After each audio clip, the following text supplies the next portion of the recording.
I'd have to say Railroad Tycoon is probably one of my favorite games that I've worked on. And over the years, when I talk to fans, players, go to trade shows, conventions, they come up to me and they ask about the game. When are you going to do another Railroad Tycoon, etc. It appears to be one of their favorite games as well.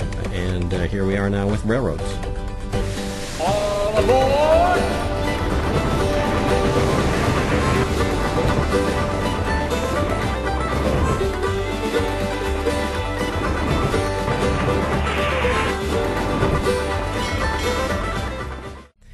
Just so happened a little while back I was over in Germany and I went to a really incredible place called Miniature Wonderland, where they have, I think, the world's greatest model railroad setup. It's just humongous.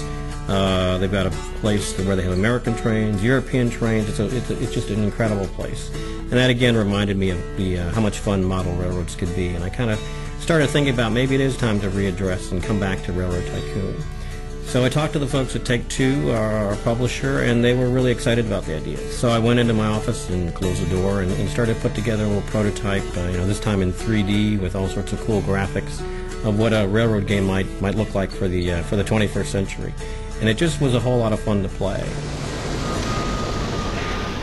The beauty of this game is that this was a time we didn't have many artists available, and so but Sid really had this desire to make this prototype. So he said, okay, well, give me a copy of 3D Studio Max and show me how to use it and let me get started. And it literally went back to the way he used to work 20 years ago, where he made his own art and he stuck it in the game. And so it was this amazing little, if you consider it as programmer art, it's an amazing little world that he created.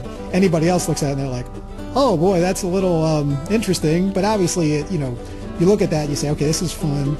What can we do to take that fun and bring it into the 2006 time frame? And I think that's what the guys did. They looked at it and they said, wow, we're going to clean this up, and they turned it into something that's just gorgeous.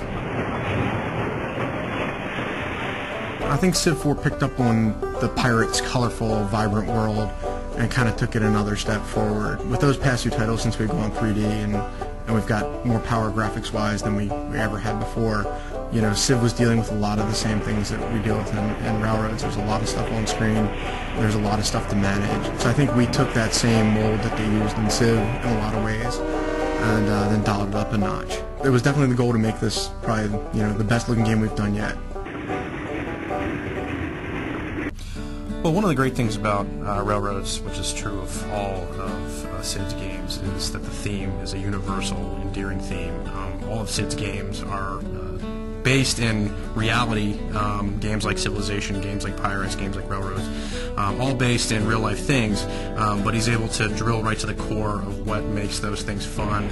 So that's sort of like the intersection between fun and reality, and we capture the best of both worlds. What's really cool about this game is, it's both a builder game and it's also a real-time strategy game. You get to play the game when you start off just sort of building your own railroad empire and minding your own business, but it's pretty quick that you run into opposition from other players, and in multiplayer, that's really, really fun. The game is extremely competitive. It's really, it really does give you a chance to be sort of, the backstabbing robber baron, which inspired, a lot of the gameplay. When we started thinking about Railroads, we really needed to come up with the right approach for the game.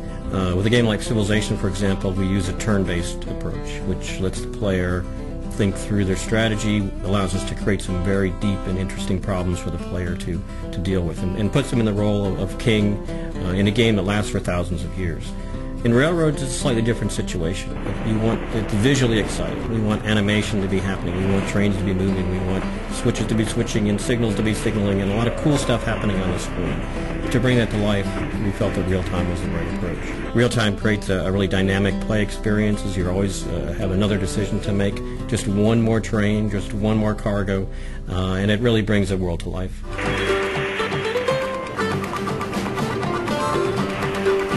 Everyone says that the Sid Meier games have the one more turn addictive nature, and I think this game, instead of one more turn, it's one more year, one more train, one more event.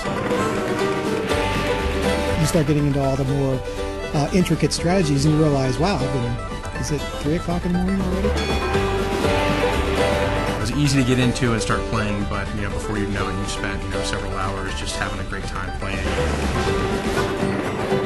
And all of that ends up just taking all the time. You don't know where it's gone. By the time you're done, it's like, I'm going to do it again. I think that it just fits the bill. If you're a Firaxis fan or a Sid Meier fan, just like a Civ fan, you're going to feel right at home.